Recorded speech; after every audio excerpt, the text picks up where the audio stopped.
Good day, everyone. So I'm here to present my final requirement for this course, which is GU Self. And I will be presenting my weaknesses or yung mga gusto kong baguhin sa sarili ko na sa tingin ko vital sa pag-growth ko, especially as a future businessman. Madaming factors na maaaring makaapekto sa performance ko. So, first, let's go procrastination. So my goal, I want to be the person who plans his day ahead of time and be more disciplined in my everyday life. Hence, finish tasks or responsibilities more efficiently. Kasi minsan, as a student, na learning pa lang tayo, first year, second term ko. So, learning pa rin tayo at saka magkakaroon ng process or hindrances na may hinder sa paggawa natin ng activities such as siguro distraction, di ba? Especially na gusto natin to go have fun, parties, or hang out with friends. Minsan mahirap i-manage yung time natin, lalo na pag madaming workload or madaming ano, di ba? So like, for me, gusto ko na planado. Lalo na sa future businessman, kailangan planado, hindi pwedeng basta-basta lang. Kailangan nakaset yung calendar. Paano kapag may nag-collide na mga meetings or, you know. So the principle I used, self-awareness is a life skill. So na-struck ako dito, especially na ma-apply ko siya dito sa goal ko na dapat aware ako na nagpo-procrastinate ako most most of the time. Mas inuuna ko yung iba. Sabi ko, mamaya na lang yan, di ba? Mamaya na lang, magagawa na mamaya, may oras naman. Pero mas maganda matapos kasi lalo na pag nape-pressure tayo or hindi natin bibigyan ng time yung ibang task, mas papangit yung gawa natin, hindi na magiging quality. Pero ngayon, we have like a choice or we are aware of our weaknesses and I am aware. Next, the way to a better self is better thinking. So with this, para maging better yung sarili ko, ay mas mag-iisip ako ng better ways on how to cope with it or improve it. The first steps I have taken, I downloaded Notion on my phone. So dito sa Notion kasi sobrang accessible, sobrang dali nung pag-navigate, makikita mo agad sa calendar mo, ay, to, magagawa ko na. E di at least pwede mo maset yung oras or kung kailan mo gagawin, pwede mo ding maset yung mga task individually at saka makikita mo ahead of time. So parang kunwari, next week, exams, e di parang masasabi ko na, ay, to next week na. Di nilagyan ko ng 3 days before doon, preparation, or 2 days before, or 4 days before, or a week before. And dinownload ko to sa laptop ko to organize my daily activities or schedules, especially the assignments and project ahead of time. So, sobrang helpful nito dahil dito, mas parang naging responsible ako. Kasi dati parang picture-picture lang ako sa class or nagno-notes, doon ko lang nilalagay. Parang di pa masyado. Minsan, di ko check di organized. So, nakahinder yon sa weakness ko na ito. Next, negative self-talk. Goal. I want myself to lessen or mitigate the negative self-talk and instead do positive reinforcement or positive self-talk whenever things are tough.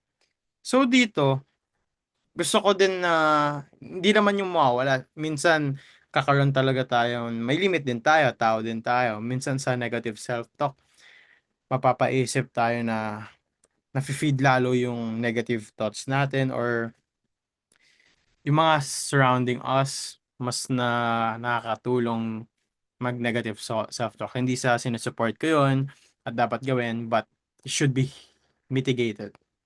The principle I used, you are what you think. So, inisip ko, ba't ko iisipin to kung ayaw ko? Ba't ko iisipin na masama? Kunwari, pangit. Ako pangit ako, hindi ako pangit. Kaya you are what you think. So, dahil dito, parang naisip ko, naalala ko siya palagi kapag down ako or sad ako. Sabi, pag nile-negative self-talk ko, ay, hindi mo kaya yan. Or something like that. Ano ba yan? Yan lang. nare-reinforce ko na hindi pwede ganun kasi mas na dinadown ko din sarili ko eh. Sarili ko lang yung meron ako. Sarili ko lang magsusupport sa akin. Minsan, wala naman mga friends natin or families natin. Alone tayo. Kaya sarili lang natin yung hawak natin. At sarili natin, paano kapag ano, dinadown lang natin sarili natin. Paano tayo aangat kung hindi natin aangat sarili natin dahil tayo nagko-control sa sarili natin. Strongest self natin. Next, the way to a better self is better thinking. So makakonect tong dalawa sa goal na to. Kasi pag better thinking na tayo, like positive, more positive, more positive, more positive, positive ng positive yung iniisip natin, mas lalo mangyayari yun, ma-attract natin yung positive energy na masasabi natin, uy, ang galing ko naman, parang, ang galing ko naman, oh, hindi naman ako ganun, blah, blah, blah. Parang, nire-reinforce natin yung sarili natin, which is great. Nung first steps I have taken, whenever I catch myself talking negatively to myself, I control my thoughts. Una, kalma. Kalma muna tayo. Kasi kapag hindi tayo napakalma, kung ano-ano masasabi natin, baka biglang negative talk natin sa sarili natin or mag-wild tayo, mag-panic tayo. Kaya importante, breathe in, breathe out, kalma muna. And make positive or reinforce it to mitigate the negative self-talk. Doon papasok ang positive self-talk. And ang epekto nito sa atin dahil kung pa-positive self-talk tayo, mas ma-attract natin yung positive energy. Kaya this is one of my weaknesses kasi dati medyo mas fat pa ako, di ba? And I'm proud of myself dahil during those down moments, nagkaroon ng self-doubt syempre ako na long time. Pero I built discipline, consistency, and mas pumayat with positive self-talk. Dahil kapag stress ka, mahirapan kang mag-lose ng weight dahil hina yung metabolism mo, tsaka stress, lalo na pag matamaan ng stress eating. So, that. Now next, overthinking.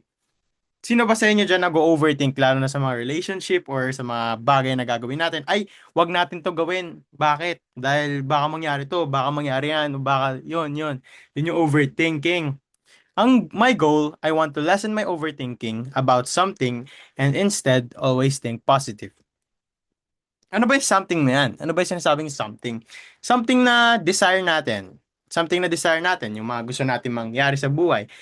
Kunwari, mag-overthink tayo na wag natin gawin yan dahil baka mag-fail tayo. Kailangan ko yung lesson yon lalo na sa future businessman. Dapat titake ako ng risk. Risk, sobrang importante na risk, lalo na sa business side. At saka pag overthink ka ng overthink, may hinder yung ano mo, mga decision making mo, kahit sa mga buhay natin. Pag mag-overthink tayo sa mga assignments natin, ay sabihin natin, is this enough para kay sir or para kay ma'am? Is this enough? Parang hindi enough. Parang hindi enough yung work ko. Parang kailangan ko pa. Baka maapektuhan tayo doon. Like, over-fatiguing ourselves or in-over natin pagod yung sarili natin, di ba? So, kailangan, lesson talaga natin to. Principle, you are what you think. Kasama na to parang sa kanina. Bakit? Overthinking. Pag nag-overthink ka na mag-fail ka, ano sa tingin mo mangyayari? Ma-attract mo yung negative effects or negative energy na mangyayari yan. Oo, mangyayari yan. Oh, di ba? Kung positive naman i-attract mo, I'll be successful through this, kunwari, through this, with my business idea, it will be successful. I don't care kung ano pa isipin na iba. Magiging successful to. Ma-attract yung energy at gagawin mo yung lahat ng kinakaya mo para maging successful yun. Kasi nasa positive side ka na eh. Positive. Nakaano ka na sa positive. Nakikita mo yung positive side. You are what you think. Successful one. Before you can be a successful person, you must need to think like one. Yun yung na-learn ko. So first steps that I have taken, if I overthink, I usually just say that everything's going to be fine. So parang reinforce ko sarili ko like, okay lang yan, okay lang yan. Magiging okay yan, magiging lesson to para ma-hone yung character ko or skills ko or maging stronger ako in the future, di ba? Kung ano ibibigay sa atin ni God na makaka-shape sa future self natin, anong bibigay niyang problema dahil I look at the problem na hindi ko na in-overthink kung masama mangyari. Kapag masama na yung nangyari, sasabihin ko na, ko-convince ko yung mind ko na, ay, kaya pala ginawa to ni God. Kasi gusto niya maging stronger ako next time. Lalo na, paano pa pag ano, di ba? Kapag mas mahirap na yung papaano niya sa akin, papa-experience niya sa akin. So, iniisip ko, ay, everything will be okay. Positive, positive pa rin to. Positive. Either way, looking at the brighter side. So next, lack of focus. So kasama to sa procrastination, pero ibang aspect lang. Goal, I want to lessen my screen time on my phone because it helps me to procrastinate or be distracted. Ako kasi minsan naglalaro ako ng game para mawala yung stress or ma-distract for a while. Pero minsan napapasobra. Minsan na nauna yung laro bago yung ano, kayo din nadidistract kayo, scroll sa TikTok, Instagram, dadala dahil sa mga content, dahil consumers tayo ng content ng mga content creators, di nadadala tayo, di ba? Nadadala tayo. Tumatagal yung pag-scroll natin, imbes na, ay, saglit lang siguro, kahit sa pagkain natin, nag-phone na tayo. So gusto kong mawala yon or mamitigate. Mamimitigate kasi mahirap yung mawala talaga. Kasi minsan nadadala din tayo sa enjoy. Principle I used. Intellect enhances quality of life. Pag nasa screen tayo, hindi masyado na ano yung critical thinking skills natin at hindi tayo masyado nagagamit yung brain natin to function. Kasi kapag nasa phone ka, nagko-consume ka lang ng mga knowledge. Hindi naman sa pag-consume, yung iba nakakatawa. So parang hindi masyado nagagamit yung intellect natin. So ano ba mga first steps I have taken? I often set alarms to remind myself to study or finish an activity within the day. So ito, ginawa ko na lang to bigla kasi sabi ko, ba't parang masyado na akong natitake over ng ano, 'di ba? Ng phone ko. Imbes na magawa ko yung two projects this day, sabihin natin. Pero magagawa ko pa next day dahil sa procrastination. So parang, okay, ba't ganun? May mali. Nag-isip ako ng paraan. Sabi ko, ito, pwede to. Kasi, mabibisit ako kapag alarm ng alarm. Sabi ko, ma-distract ko sarili ko sa alarm. At sabihin ko, gawin ko na nga, ayoko ng alarm. Pinipilit ko sarili ko, nakakatulong. Through this, yon, na-remind ako easily to continue the day with my task done. So next, low confidence. Dumaan tayo sa point na ayaw natin yung mga ano natin, mga characteristics or ano ng mukha natin, ganun, ng body natin. Lahat tayo may ganun. So, hindi siya mawawala dahil may mga things na mafe-feed tayo or parang talagang iaano sa atin, papamukha sa atin yung insecurities natin. At tayo, dapat strong tayo dito. Dapat strong tayo. So, my goal, I want to be more confident and embrace my flaws. Wear it as an armor, yung flaws. That the right person will eventually accept who you are. Do not be scared facing people and talking to them. So, ba't ganito?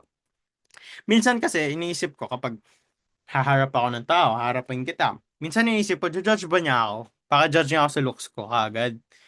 Kaya, that's bad. That's bad, di ba? So, principle I used.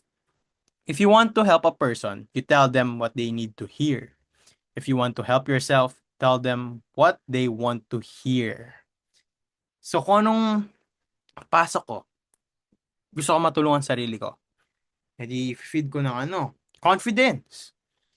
You walk in the room with full confidence, that energy. Ganun yun. So, bali dito, nawala na sa isip ko yung pagharap ako ng tao, nawawala na sa isip ko, ay, hindi, judge ako nito. Sinasabi ko na lang, judge nila ako, ano naman? I'll be myself. I'll always be myself. Kung hindi nila ako ma-accept, hindi nila ma-accept. Let it go. Diba? So, maging confident ako dahil doon. Maging confident ako na maganda na tingin sa sarili ko, hindi kagaya dati. Kaya, speaking from experience, the first steps I have taken, whenever I talk to people, yun nga yung sinabi ko, I won't think much of it often because I would just be conscious if they would judge or not. So, magiging conscious tayong, ay, gina-judge ba tayo nito? Or hindi. So, masama siya. Tithink ko na lang na, I'll be myself. Let it flow. Kasi kung you be yourself, yun yung importante dahil dun mo makikita yung genuine ng iba. Kung lalo ka na, ikaw. Ikaw din magiging genuine kapag ganun. So, you should always be yourself. And that's it. That's my presentation. And thank you for watching, everyone. Thank you.